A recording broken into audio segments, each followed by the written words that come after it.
We're basically living longer, and we're living healthier, and we're smarter than we were because we're much more, our nutritional levels are higher than they were because we're not starving, especially the people at the bottom end. And, we're educating people all over the world. The Chinese graduate more engineers every year than the U.S. have engineers.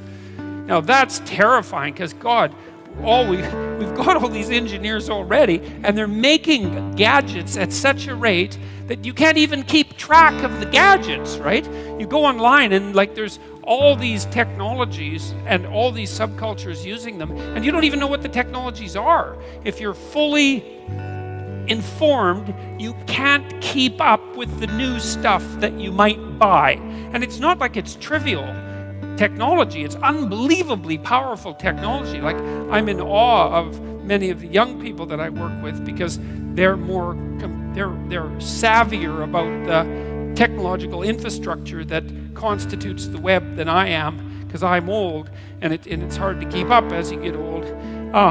And they come up with tools to make difficult things very simple, very rapidly, and there's just subcultures everywhere that are doing this at an unbelievably rapid rate. And you go to somewhere like Silicon Valley, and I've spent a lot of time in Silicon Valley, and it has its problems, but Jesus, there's an unbelievable collection of smart people there, and they're working on things like mad, and it's working. You see someone like Elon Musk. What the hell do you make of someone like that?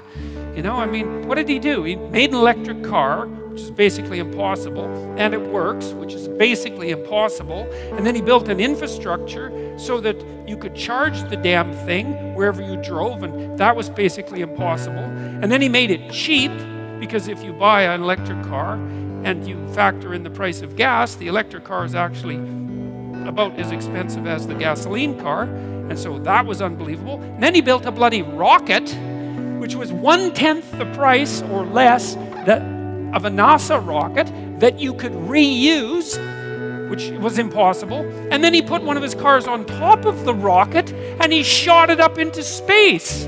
And then this happened, right? This all happened, and he's still alive. And and then he went and blew it all by smoking pot on Joe Rogan, because well, it's so funny,